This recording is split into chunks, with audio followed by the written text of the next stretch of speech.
Hello fellow banknote and coin collectors, how you going today? And today is another video about some new banknotes that I actually got.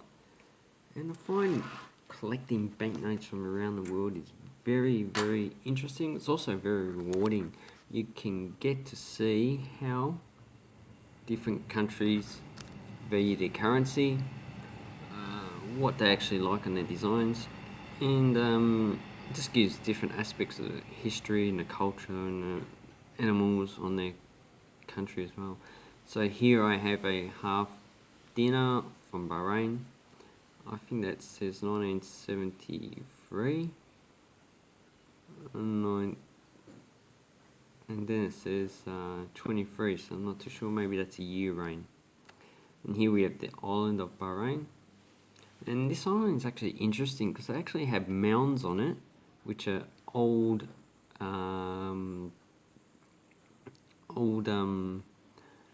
graves, and they're like large and semicircular. They're very interesting. A lot of them have been destroyed, which existed probably about 2,000-3,000 years ago.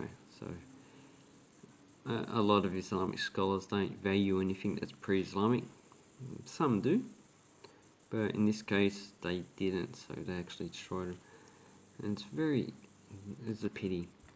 So here we have a dough, or pretty much just a sailing ship. They use it for various reasons. Here we have a mask. That's probably pre-Islamic, or probably a sculpture.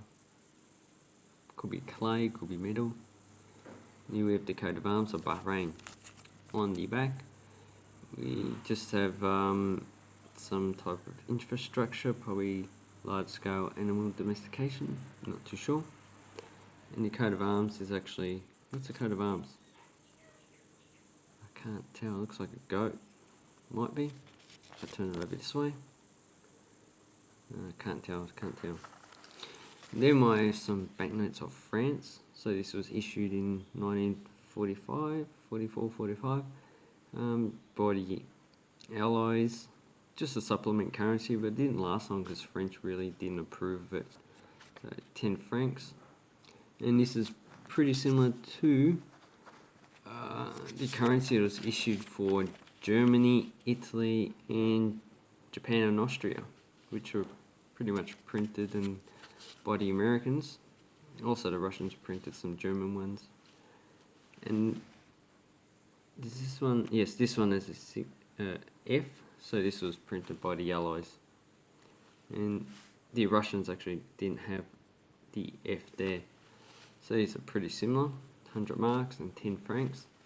And if we have a look at the other side, we have the French flag, and it has Liberté, Égalité, Fraternité. And this one just says Allied Military Behörde. Allied military currency. Awesome. So these are quite an interesting thing to get if you like World War II. Talk about World War II, here's a French 10 francs. So as you can see the difference, size is smaller. This was actually changed to a coin not too soon afterwards, I think early 50s. And it has a miner, so someone done mining, so this is 1944. And on the back we have a female with a hoe, she has a child, and there's cattle in the background. So typical French design. I quite like this banknote, it's quite beautiful. So it's done in Bahrain. Then I have Italy. So this is actually the last series of Italy. It didn't see circulation in 2002 when they issued the euro. And this is a 10,000 lira. It's equivalent to like 10 Australian dollars. And here we have a Volta. Not too sure who he is, need to look him up. And he's also in the watermark. And here is the logo for the Venetian Republic, actually. The actual lion holding the constitution of the Venetian, there's a flag there. So that's what that actually represents. And on the back we have a building. Not too sure what that building is. Looks like it's classical type of design. Now I have another banknote. This has Sun Yat-sen. he was the founder of the Republic of China.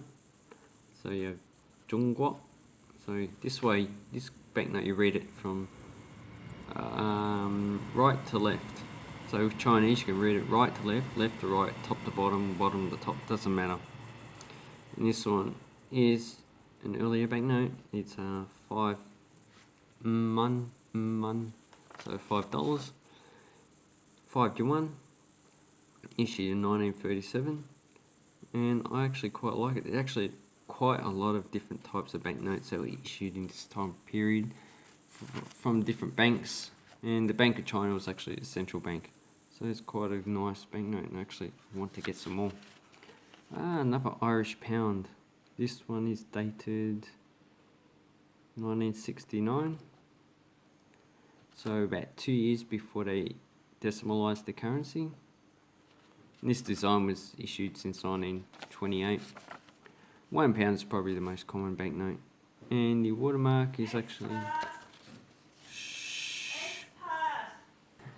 So where was I before I got interrupted? Then I have a Hong Kong $100, 1982. Very nice find, even though it's got 2 pinholes, which is a pity. I actually like to collect Hong Kong banknotes. And on the back, we have the 2 Guardian lions and the old Hong Kong and Shanghai Banking Corporation building. And the watermark is also a lion. And we have the Chinese dragon, which is pretty different from the European dragon. It's actually long and it flies. Doesn't need wings. 1982. And then I have the largest banknote, 1,000 kronen from Austria-Hungary. But it has Deutsche Österreich, so this was only valid in Austria after 1918. This is actually quite a large banknote. And if I compare it to the Hong Kong $100, which is just a bit bigger than the 100 now, as you can see, it's quite large. You see it's got folds. It's been folded in half and in quarters. It's because this banknote was so large, it's really impractical just to keep it in unfolded condition. And on this side we have German. We have the Austrian and Hungarian coat of arms, not too sure. And on the back, we also have German. Usually they have Hungarian on a banknote. So this one was only printed for use in Austria anyway. So those are my new banknotes. And I actually like this one probably the most out of all of them because it's just big and large. I'd like to say thank you very much and have an awesome banknote collecting time, people. Bye bye.